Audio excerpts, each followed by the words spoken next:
Okay, तो पहले तो अभी ये डिजाइन आया है, इसको अभी ये जो डिस्टेंस है वो सब मेरे को नहीं चाहिए, तो मैं यहाँ जाके select all drafting entity select कर सकता हूँ। तो इससे क्या हो जाता है, जितने भी डायमेंशन है उतने सब सिलेक्ट हो जाते हैं।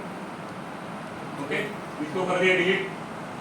ये वाला ऑप्शन चाहिए तो आप देख लो, ये सिलेक्शन के लिए आ गया। उसके बाद जो मेरा डिजाइन है वो ऑल, उसको मैं सिलेक्ट कर देता हूँ और यहाँ बोल देता हूँ इनवर्ट सिलेक्शन। क्या है इसका नाम? Inverse selection.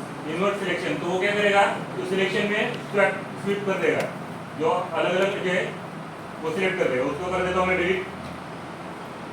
अनवांटेड यहाँ पे इसको भी सिलेक्ट करके डिलीट कर देगा। तो ये मेरा एग्जैक्ट मेन डिजाइन है। तो अगर आपको समथिंग DWG फाइल वगैरह मिल जाती है तो उसमें बाकी का सब डिलीट कर दो, जो मेन पार्ट है उतना ही रखो। ओके, उसके बाद इसमें से भी जो कुछ मेरा ऊपर की लाइन है उतना ही चाहिए, नीचे का लाइन नहीं किया तो भी चलेगा। तो इसलिए क्या करें, तो ये लाइन है, जो अपना लाइन इसके एजेस के लाइन है, उसको भी डिलीट कर देता हूँ।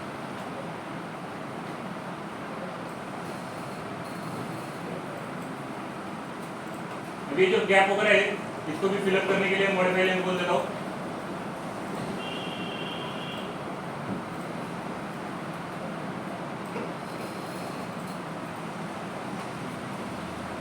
तो अभी जो मेरी लाइन है वो एग्जैक्ट एकदम अच्छे से बन गई। तो ये जो छोटे छोटे गैप है या जो कुछ है, आपको क्या करना पड़ेगा, पहले फिलअप करना पड़ेगा, उसके बाद ही प्रोग्रामिंग के लिए आ जाओ। ओके,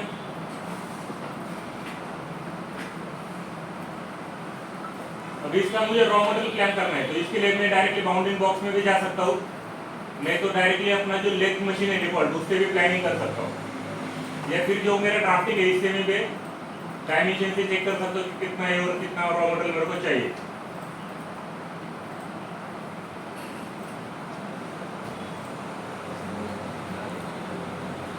ओके, तो ये 40 के हिसाब से थोड़ा बहुत हम ले लेंगे, 45 होगा, या फिर उसको स्केल करके थोड़ा सा कम कर देंगे तो अपना जो एग्जैक्ट रॉ मटेरियल है उसके ऊपर हम चला सकते हैं।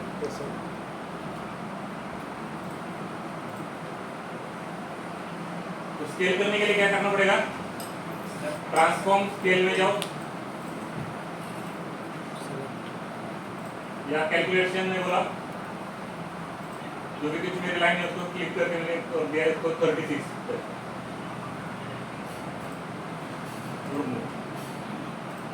ओके।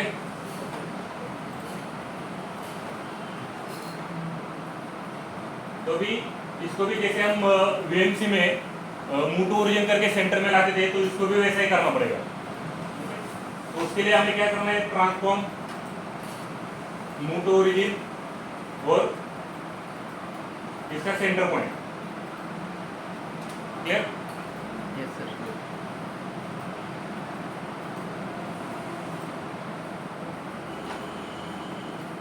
उसके जब तुम सेंटर पॉइंट क्लिक करते हो तो अगर तुम्हें कॉन्फिडेंस है कि अब मैंने एकदम एग्जैक्ट सेंटर पे किया है तो कुछ प्रॉब्लम नहीं है, लेकिन अगर कॉन्फिडेंस नहीं है तो इसको क्या कर दो, क्रॉस चेक कर दो कि यहाँ से ये डिस्टेंस कितना है और यहाँ से ये डिस्टेंस कितना है।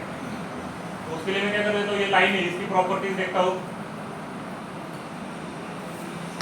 तो ये क्या बोल रहा है, जो कुछ मेरा ऑफसेट है XY सेंटर है वहां से मेरा Y डायरेक्शन में कितना है, ये 7.2, ग्रीन वाला पॉइंट कितना है 7.2, और ये वाला रेड वाला पॉइंट कितना है 7.2, मतलब ये सीधी लाइन। उसी तरह यहाँ सेंटर से अगर 7.2 है तो ये में भी मेरा कितना चाहिए, नीचे वाला 14.4, तो -7.2 और -7.2, मतलब क्या होगा, मेरा सेंटर से ऊपर की लाइन भी 0 है और नीचे की लाइन भी 0 है। तो ये क्रॉस चेक करने के लिए खाली।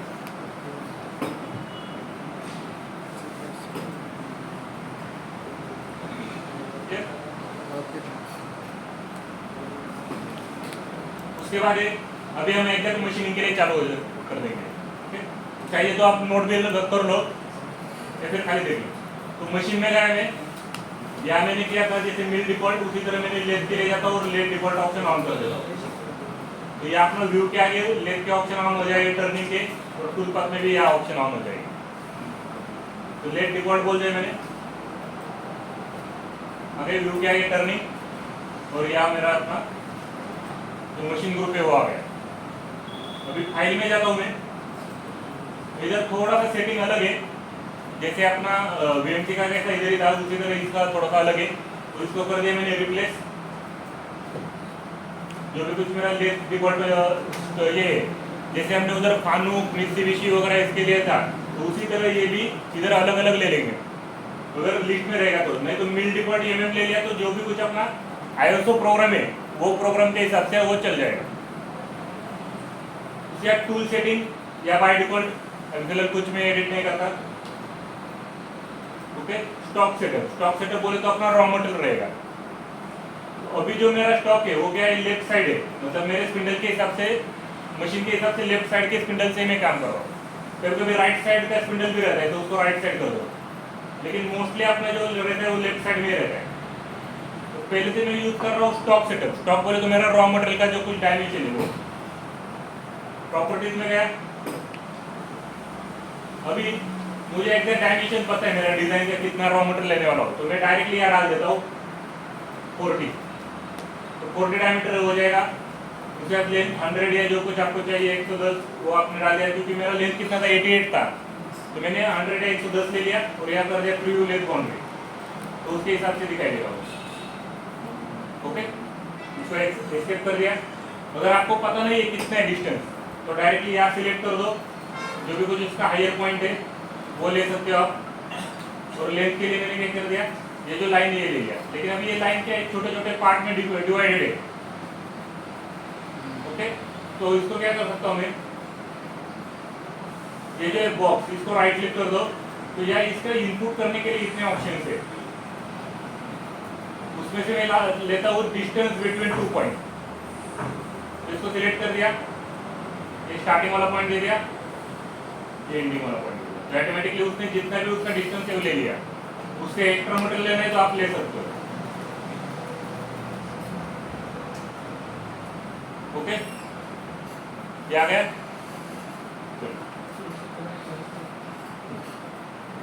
चलो व्यू 36 को ये भी हो गया। उसके आगे यूज मार्जिन बोले तो क्या है कि जो कुछ मेरा फेसिंग के लिए मटेरियल निकलने वाला है 0 से आगे वाला, तो मैं यहाँ मार्जिन में दे देता हूँ। इसको सिलेक्ट कर दिया तो ये आगे वाला मटेरियल ले लेगा। ये जो वाला पॉइंट है ये मेरा ऑफसेट है यहाँ का, तो इससे आगे मटेरियल देना है मेरे को, तो यहाँ वैल्यू डालनी पड़ेगी। पीछे मटेरियल देना है तो इस साइड वैल्यू डालनी पड़ेगी। बॉडी को देना है तो इसको, लेकिन मैं पहले से ही याद दे चुका हूँ एक्स्ट्रा, तो मेरे को सेपरेटली कुछ देने की जरूरत नहीं है, खाली फेसिंग के लिए मैं देता हूँ 2 mm। ओके, तो ये हो गया मेरा रॉ मटेरियल का सेटअप, मतलब स्टॉक मॉडल का सेटअप। उसके बाद अभी चल जाओ, मतलब मैं जो होल्ड करने वाला हूँ वो मुझे यहाँ डायमेंशन वगैरह डालना है, तो उसके लिए मैं क्या कर देता हूँ, यहाँ प्रॉपर्टीज में जाता हूँ। ओके, इसके बाद पैरामीटर, और यहाँ बोल देता हूँ फ्रॉम स्टॉक। फ्रॉम स्टॉक बोले तो क्या हो जाएगा, जो भी कुछ मेरा डिस्टेंस है ये पीछे से यहाँ से कितना है मेरे को होल्ड करना है वो मैं यहाँ देता हूँ।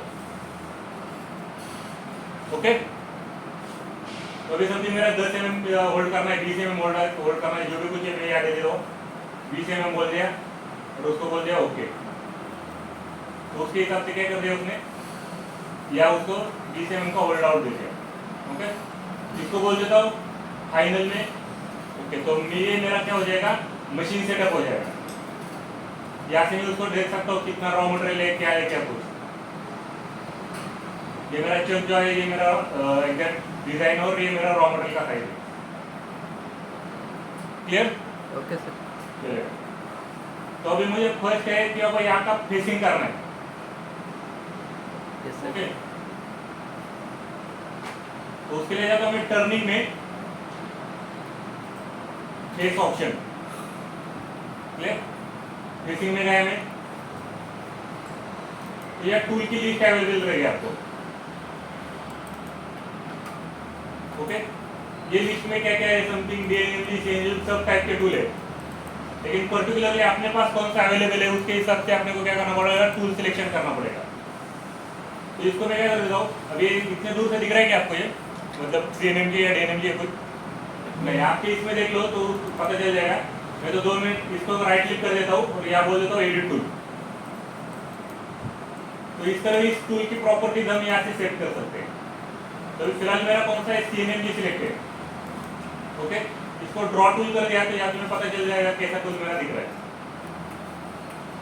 ओके, तो ये समथिंग CNMG या CCMT का टूल यूज किया है। उसके बाद ये होल्डर है, ये वाला, उसको ट्रायंगल कर दिया मतलब KNMG हो जाएगा, राउंड बोल दिया R सेलेक्ट हो जाएगा, DNMG उसके साथ साथ VNMG। तो मोस्टली जो मार्केट में चलते हैं वो KNMG, CNMG है, DNMG नहीं तो VNMG, इस टाइप के टूल यूज होते हैं। कभी W भी रहता है, मतलब जिस तरह आपके पास अवेलेबल है उसके हिसाब से आप सिलेक्ट कर सकते हो।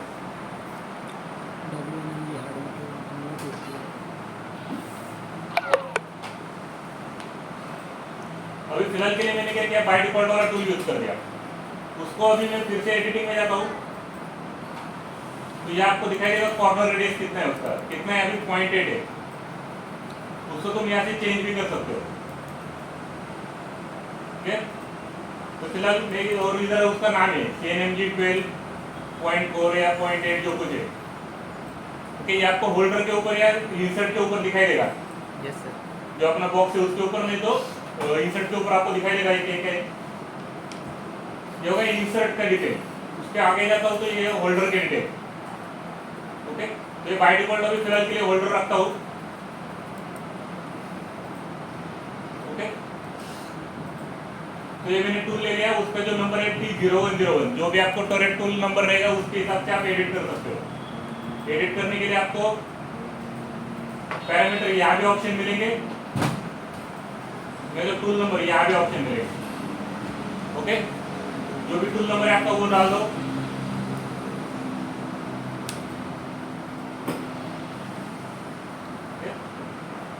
उसके बाद एक फीड रेट। फीड रेट अभी हम दो तरीके से दे सकते हैं कि mm पर रिवोल्यूशन और mm पर मिनट के हिसाब से। तो mm पर रिवोल्यूशन के हिसाब से 0.2 0.3 दे सकते हो, mm पर मिनट के हिसाब से 200 150 या जो भी आप कुछ देना है उसके हिसाब से आप दे सकते हो। तो मोस्टली हम यूज कर देंगे mm पर रिवोल्यूशन में। Okay, yes sir. उसके बाद एक स्पिंडल स्पीड। स्पिंडल स्पीड अभी हम दो तरीके से दे सकते हैं, एक है RPM और दूसरा है CSS। तो RPM बोले तो क्या रहेगा, जो भी कुछ मैं यहाँ देता हूँ, समथिंग मैंने दे दिया यहाँ 1000, तो वो क्या करेगा 1000 के स्पीड से कंटिन्यूसली घूमेगा। ओके, वो कम ज्यादा नहीं होगा। Yes sir. तो उसके लिए अपना कोड कौन सा है, G97। G97। उसके बाद एक CSS बोले तो कांस्टेंट सरफेस स्पीड। तो जैसे मेरा डायमीटर कम होगा उसके हिसाब से क्या हो जाएगा, वो कम ज्यादा होगा, उसके हिसाब से स्पिंडल स्पीड भी कम ज्यादा हो जाएगा। तो उसके लिए मैं CSS चाहिए या RPM चाहिए वो आप डिसाइड कर लो और उसके हिसाब से यह वैल्यू दे दो। 200 दे दिया मैंने। उसके बाद वो उससे आगे मैक्सिमम स्पिंडल स्पीड लिमिट, मतलब अपना G50 है G92 जो भी कुछ आप यूज करते हो, तो जो कुछ आपका मैक्सिमम स्पिंडल स्पीड आपको रिक्वायर्ड है वो यहाँ दे दो। Okay, okay. चलिए उसके बाद फोर्स टूल चेंज, ये VMC में भी था और ये CNC में भी है। ये क्या कर देता है फोर्स टूल चेंज, कि अब आपने एक काम हो गया, मतलब एक प्रोग्राम चल गया, तो उसको क्या करता है बीच में M01 डालता है और उसको होम पोजीशन के लिए लेके जाता है। अगर फोर्स टूल चेंज ऑन किया तो, नहीं किया तो क्या करेगा, सेम टूल रहेगा तो वहां से फिर से मशीनिंग चालू कर देगा। तो तुम्हें चाहिए तो रख लो, मोस्टली सेफ्टी के लिए रख लो उसको। उसके बाद एक कमेंट, क्या कर रहे हो तुम, फेस। ओके, अभी इसमें और एक ऑप्शन देना है अपने को, रेफरेंस पॉइंट। ये रेफरेंस पॉइंट क्या है कि मतलब अपना पार्किंग पॉइंट रहता है। पार्किंग पॉइंट पता है क्या है, मतलब मेरा मशीन जब चालू हो जाता है तो डायरेक्टली मेरा टूल इधर नहीं आएगा, सेफ्टी डिस्टेंस, तो एक सेफ्टी डिस्टेंस के ऊपर आके रुकेगा, तो उसको कहेंगे पार्किंग पॉइंट या रेफरेंस पॉइंट। तो फिलहाल मैं उसको चालू करने के लिए उससे पहले मिसलेनियस वैल्यू में जाता हूँ। इधर है यार मिसलेनियस वैल्यू, इसमें जाता हूँ या बोल देता हूँ ऑटोमेटिक सेट। जो कुछ मेरा बाय डिफॉल्ट सेट है उसको ऑफ कर दो, और जो मैं अभी रेफरेंस पॉइंट में देने वाला हूँ उसके लिए उसको यहाँ 1 डाल देता हूँ और उसको बोल देता हूँ ओके। तो वो क्या कर देता है, जो भी कुछ मेरा रेफरेंस पॉइंट है वो इसमें ऐड कर देगा। तो रेफरेंस पॉइंट में देता हूँ, इसको ऑन कर लिया रेफरेंस पॉइंट, और यहाँ बोल दिया सिलेक्ट। तो यार कुछ ऐसे ही दे देता हूँ या भाई सेफली डिस्टेंस टेक। तो ये कुछ उसका सेफ्टी डिस्टेंस है जो मेरा 0 से उतने डिस्टेंस के ऊपर है। तो इसको दे दिया मैंने, एक राउंड फिगर कर लिया 30 और जेड में दे दिया मैंने 2। इसी को मैं अप्रोच से उसी तरह उसको रिट्रैक्ट में भी देता हूँ, और उसको बोल देता हूँ ओके। यहाँ तक आ गए? यस उसके सर। बाद फेस पैरामीटर। फेस पैरामीटर में क्या है कि जो भी कुछ अपना फेसिंग होने वाला है उसका डेप्थ ऑफ कट कितना चाहिए, क्या कुछ चाहिए, वो मैं यहाँ डाल देता हूँ। तो अभी फिलहाल ये जो पॉइंट है, ओके, जेड रेफरेंस पॉइंट ये अपना इधर है, ओके। उससे ये कुछ रॉ मटेरियल का आगे का दिखाई देगा आपको। तो यहाँ देखेंगे तो ये है पहले एंट्री अमाउंट। एंट्री अमाउंट में क्या है कि जो भी कुछ मेरा रॉ मटेरियल है उससे 2 mm ऊपर से चालू करेगा। मतलब क्या करेगा कटर मेरा, यहाँ 2 mm ऊपर से चालू करेगा मशीन।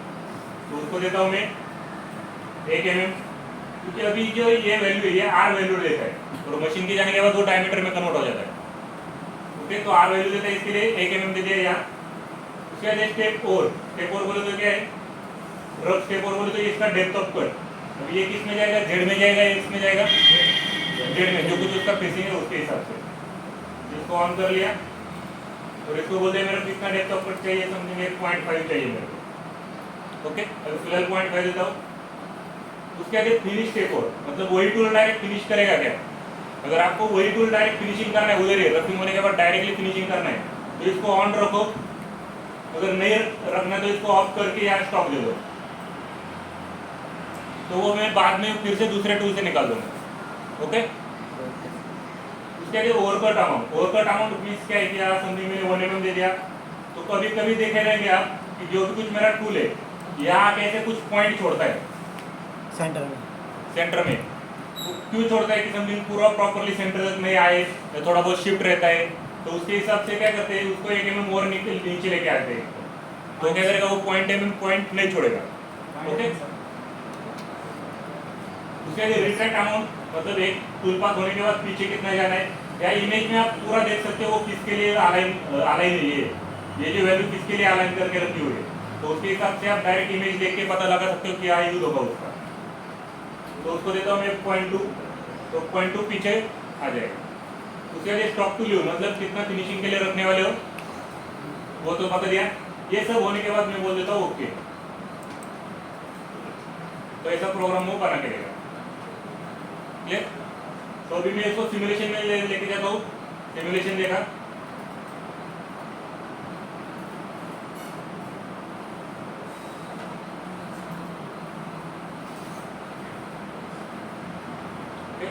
ये यहाँ दिखाई देगा। इसको तुम्हें सिंगल ब्लॉक में लेना है, सिंगल ब्लॉक में ले लो।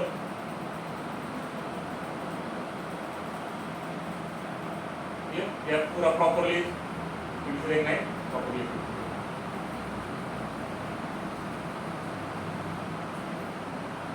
ओके चलेगा। तो अभी क्या कर लो, इसकी प्रैक्टिस कर लो, होने के बाद हम रफिंग और आगे का देख लेंगे, ओके।